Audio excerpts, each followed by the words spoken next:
¿Cómo les va? Esto es la UNAM Responde y nos da muchísimo gusto saludarlos desde nuestras instalaciones aquí en TV UNAM para seguir compartiendo con ustedes pues parte del conocimiento que tiene que ver sí con la comunidad universitaria, pero también con la sociedad en general.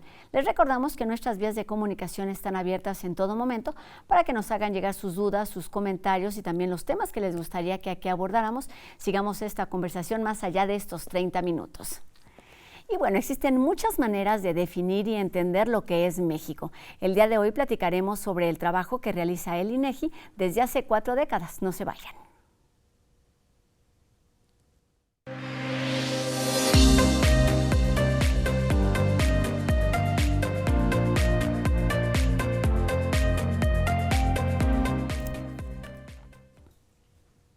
Hacer de las estadísticas una forma de generar conocimiento, de conocer las diferentes realidades, de entender problemáticas y también de generar soluciones, tanto focalizadas como nacionales, son algunos de los objetivos del Instituto Nacional de Estadística y Geografía, que está celebrando 40 años de conocer México. Y para platicar de este aniversario y de las distintas funciones que llevan a cabo a partir de números, datos, pues recibimos esta tarde al licenciado en Actuaría Arturo Blancas Espejo, quien es el vicepresidente del INEGI. Licenciado, bienvenido a la UNAM Responde. Muchas gracias, Rosa. Buenas tardes. Pues un gusto que esté aquí con nosotros para hablar de este trabajo maratónico, así me lo parece a mí, que tiene que ver con conocer, identificar, tomar una fotografía de lo que son por lo menos 120 millones de personas. Comencemos por ahí.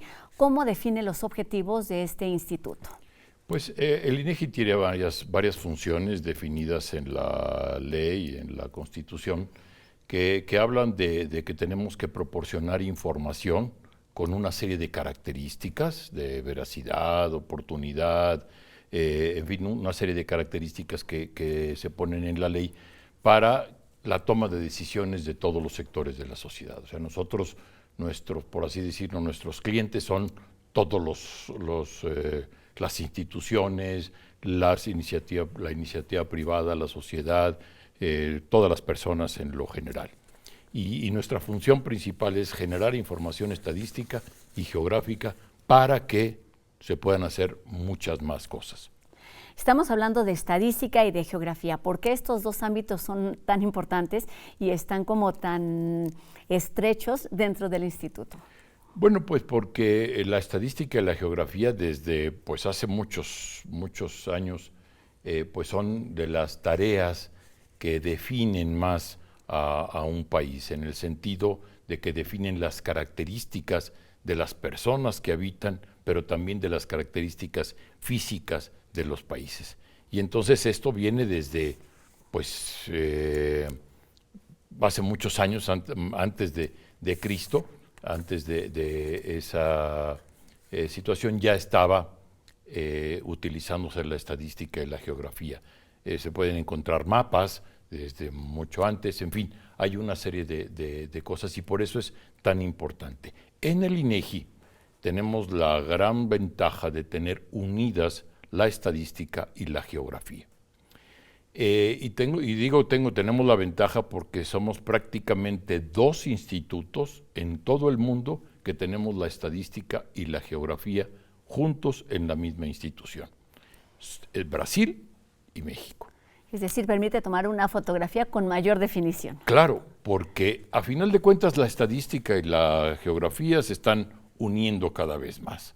Cada vez más la información estadística tiene más sentido si se georreferencia al espacio geográfico al que pertenece, y también la geografía tiene más sentido cada vez cuando se describe lo que se hace en ella. Entonces, esto tiene que estar junto. Muchos países, al no tenerlo, pues tienen que hacer una serie de coordinaciones para poderlo hacer. Aquí en México tenemos las 2 grandes áreas, la tenemos en un mismo instituto, y eso nos permite hacer muchas cosas. Pero tampoco es una cosa sencilla. El INEGI está cumpliendo 40 años y lo celebra con este eslogan que a mí me parece muy bonito, que es el de conocer México. Está el instituto, pero cuentan también con un Sistema Nacional de Información Estadística y Geográfica. ¿Cuál es la relación, digamos, entre estos 2 órganos, instancias? ¿Cómo se da la colaboración, licenciado? Así es. El Sistema Nacional de Información Estadística son todas las instituciones que generan alguna información ya sea estadística o geográfica, y que son todas las que nosotros le llamamos las unidades de Estado, que pueden ser desde instituciones, secretarías de Estado, gobiernos estatales o municipales, pero también algunas áreas de la sociedad civil también son unidades de Estado. Entonces, lo que hace el INEGI es que toda esa generación de información la trata de coordinar.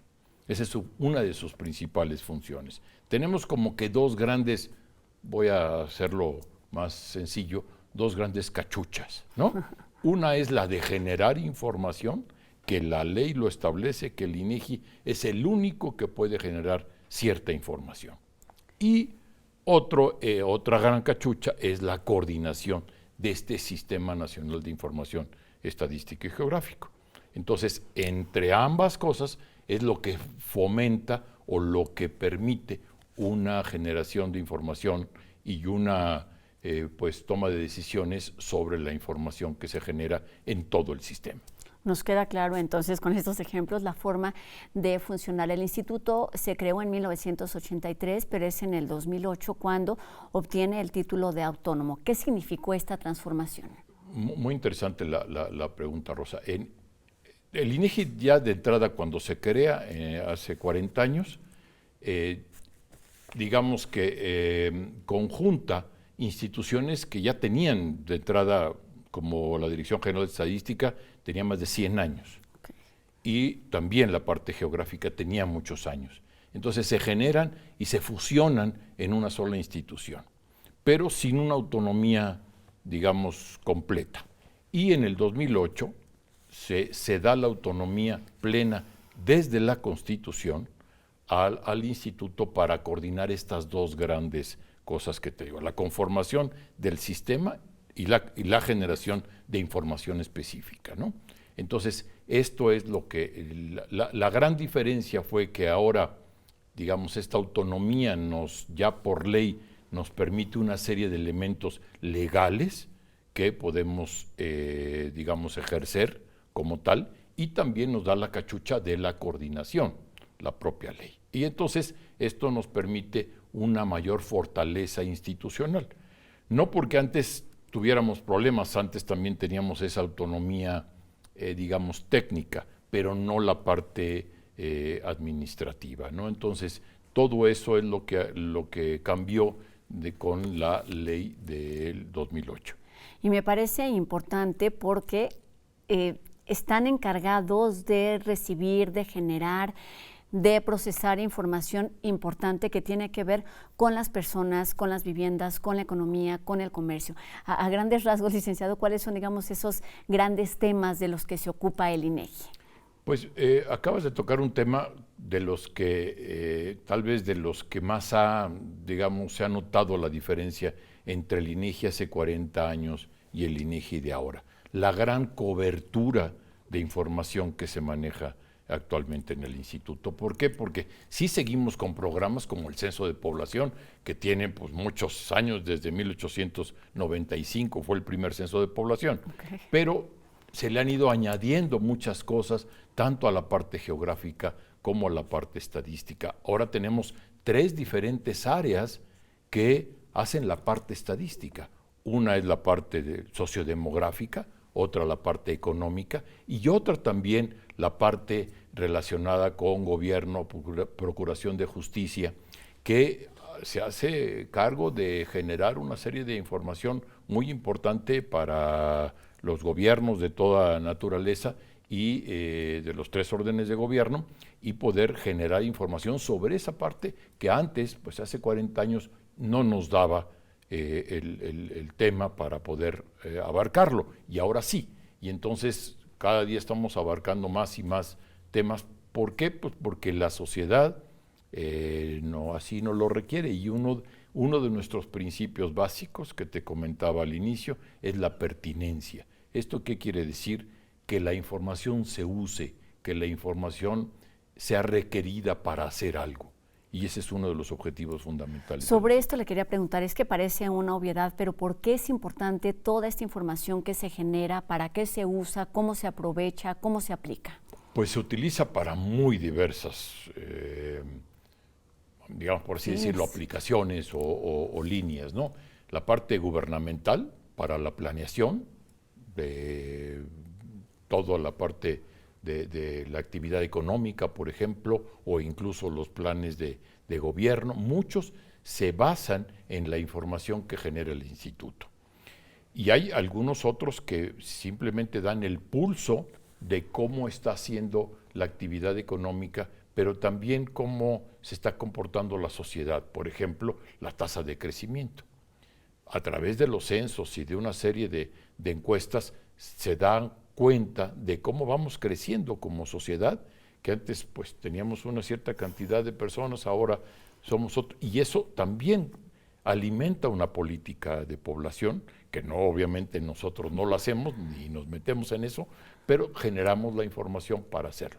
Igual que la política económica, igual que diferentes elementos, y también la gente en su conjunto, las empresas utilizan mucho la información, diferente tipo de organizaciones, las organizaciones sin fines de lucro también utilizan mucho nuestra información, y incluso también pensamos que lo utiliza y ojalá lo utilicen más en las viviendas, por ejemplo, para poder planear desde un negocio pequeño o para planear o para dar a conocer cuál es la población y las características de nuestro país a los pequeños de las casas, ¿no? De los hogares. Compártanos, sé que puede ser un poco complejo, pero un poco las estrategias, la metodología que se utiliza, porque hay, como ya nos decía, pues encuestas o información que se recaba de forma habitual, como son los censos, pero seguramente tienen algunas otras áreas que son extraordinarias. ¿Cómo se hace un poquito la planeación desde el INEGI? Pues primero nosotros tenemos que digamos, captar las necesidades que se requieren, ¿no? Es decir, ¿qué se necesita? Pues se necesita A o B o C. Después viene toda la parte metodológica y tenemos incluso un modelo que estamos obligados a seguir y documentar, el modelo de producción de la información estadística y geográfica. Y esto lo que dice es que después de que ya se generen, digamos, o se detecten esas necesidades, ¿cuál debe ser el mejor método para poderlo hacer? No necesariamente a través de una encuesta o un censo, sino también la consulta de registros administrativos y la explotación de registros administrativos. Por ejemplo, las defunciones, por ejemplo, los nacimientos, se toman de los registros administrativos, se trabajan con ellos y se da la información. Y así hay muchas otras cosas. Entonces, esos tres grandes métodos son los que nos permiten. Sin embargo, ahora, pues cada día hay más cosas como el llamado el Big Data y cosas, digamos, más novedosas que también estamos poco a poco internalizando en el instituto. Eso es de la parte estadística, pero ahora la parte geográfica viene todo también, otro elemento muy importante que es desde la captación, la observación, y ahí se utilizan desde imágenes de satélite, fotografía aérea, recorridos de campo, también hay que ir a observar, por ejemplo, la parte dafológica o la parte de uso del suelo, hay que saber qué es lo que está ahí, y eso hay que ir, recoger muestras y estudiarlas.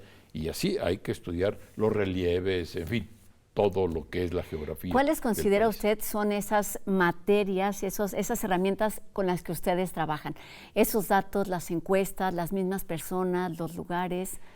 Pues trabajamos con los datos que nos dan los informantes, ¿no? Que nos hacen favor de darnos, y yo creo que esa es una de las fortalezas del instituto, que las personas y las empresas nos siguen dando información.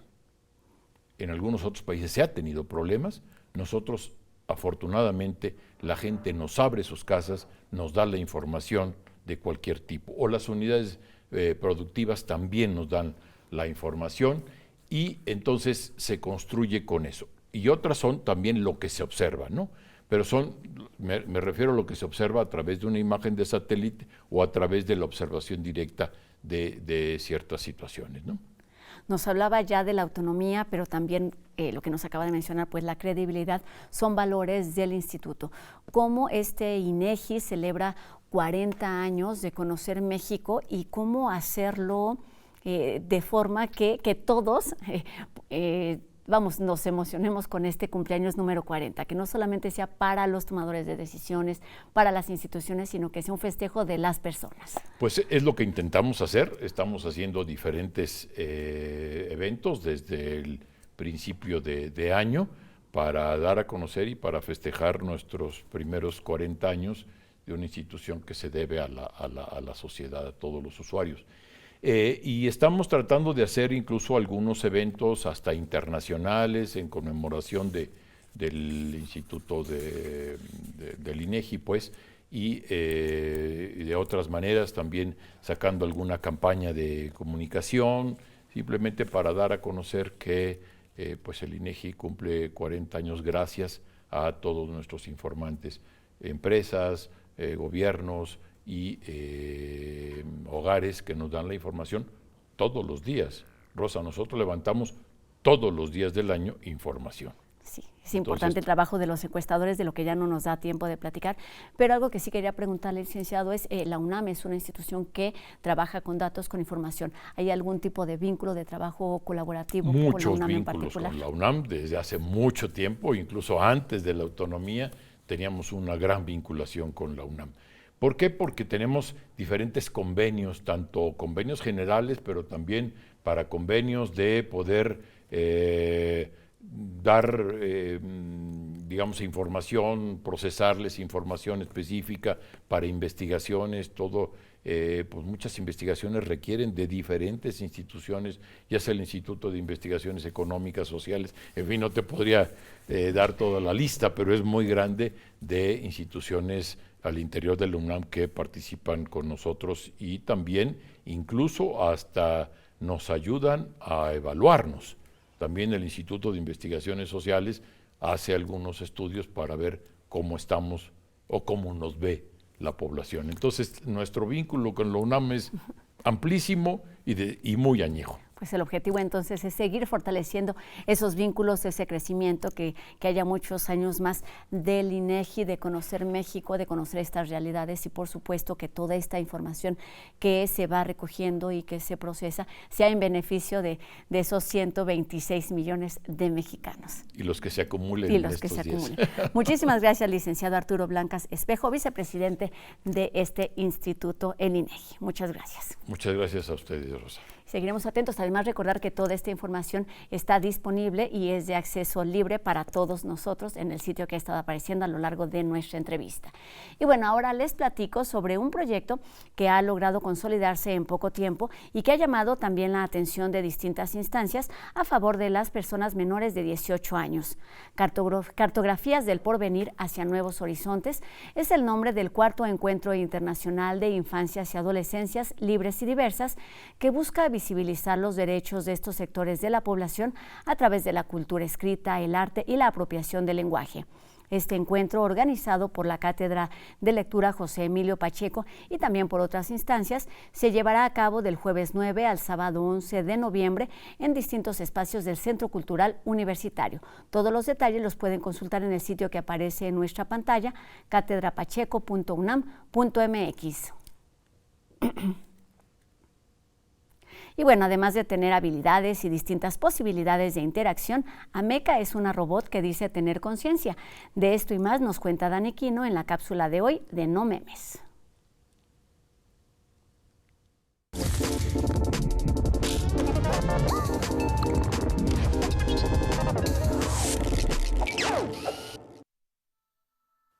Si a ti te da miedillo y te preocupa lo que plantean películas como Terminator o series como Black Mirror, prepárate porque te presentaré a alguien que te hará sentir el verdadero terror.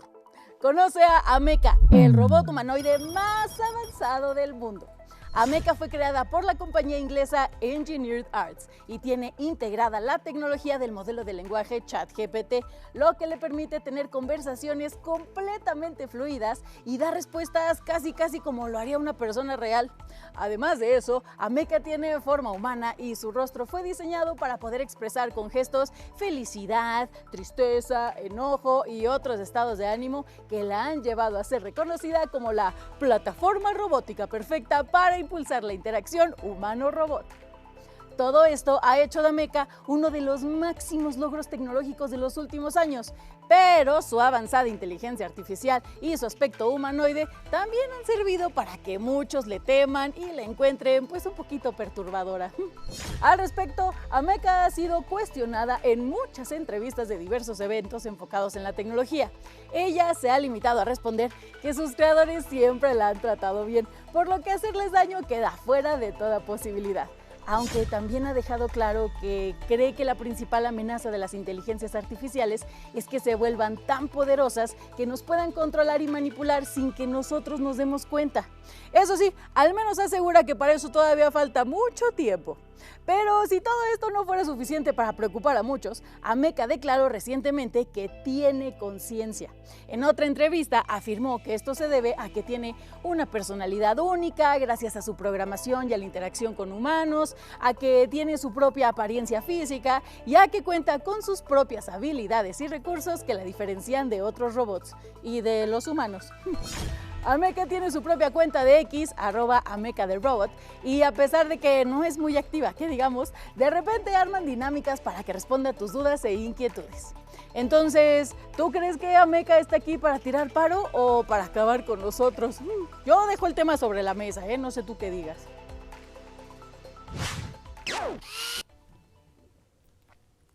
Quizás sea necesario seguirle en su cuenta de X para responder esta pregunta.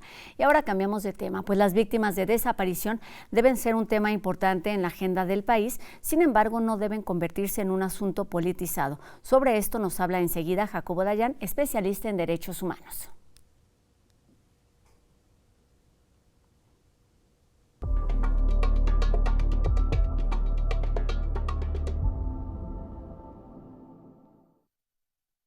Ante la renuncia de Carla Quintana al frente de la Comisión Nacional de Búsqueda y de Alejandro Encinas al frente de la Subsecretaría de Derechos Humanos, se han hecho 2 nombramientos. En la subsecretaría se ha colocado a un perfil político, sin experiencia en derechos humanos, y en la Comisión Nacional de Búsqueda lo mismo, un perfil político sin experiencia alguna en búsqueda de personas desaparecidas. La nueva titular de la Comisión Nacional de Búsqueda, Teresa Guadalupe Reyes, ha sido cuestionada, así como el proceso, por colectivos de víctimas y por incluso el Consejo Ciudadano de la Comisión Nacional de Búsqueda, del Sistema Nacional de Búsqueda. El nombramiento fue hecho sin transparencia, sin apegarse a la ley, sin consultar con los colectivos, a pesar de que la Secretaría de Gobernación habla de que se consultó y a la hora de preguntarle a quién se consultó, se negó a entregar información. Estamos ante el censo, entre comillas, el censo que quieren realizar para reducir el número de personas desaparecidas con fines electorales. Y los 2 nuevos cargos, tanto el subsecretario de Derechos Humanos, Migración y Población de Segov, así como la titular de la Comisión Nacional de Búsqueda, tienen perfiles políticos y no técnicos. Sumamente grave en una agenda tan delicada y en un país con tantos problemas en materia de derechos humanos. Ahora, las víctimas, incluso el Consejo Ciudadano, repito, tanto el federal como los estatales, se oponen a este nombramiento. El gobierno sigue viendo el tema de desaparecidos bajo una lógica y la óptica electoral. Muy grave. Gracias.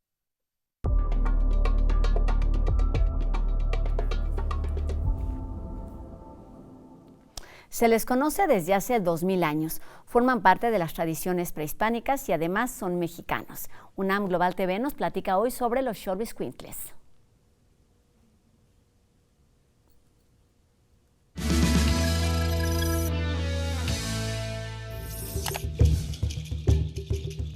En el México prehispánico, los perros se consideraban compañeros de viaje al inframundo.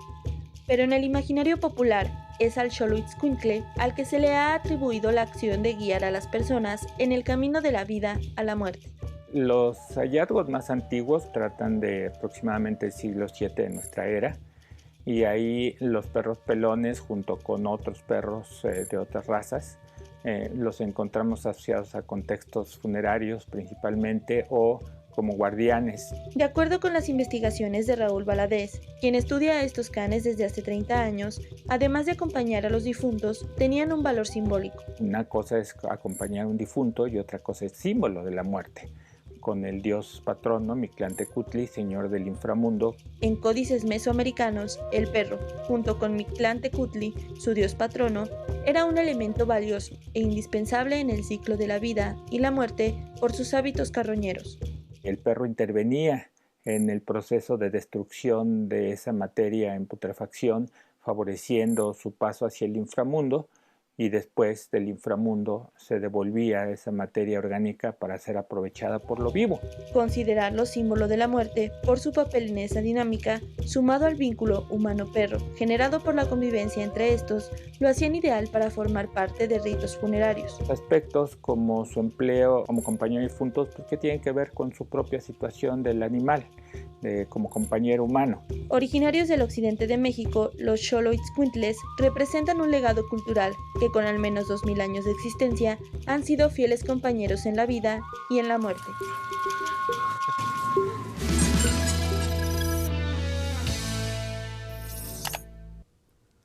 Ahí está la historia de estos xolos. Y con esto terminamos nuestro programa de hoy, agradeciendo por supuesto en la interpretación de lengua de señas la participación de Abraham Retureta y el equipo que hace posible esta transmisión día con día aquí en nuestras instalaciones en Máster, y por supuesto invitándolos a todos ustedes a que nos acompañen el día de mañana en una nueva emisión de La UNAM Responde, 2:30 de la tarde por TV UNAM. Mi nombre es Rosa Brizuela. Adiós.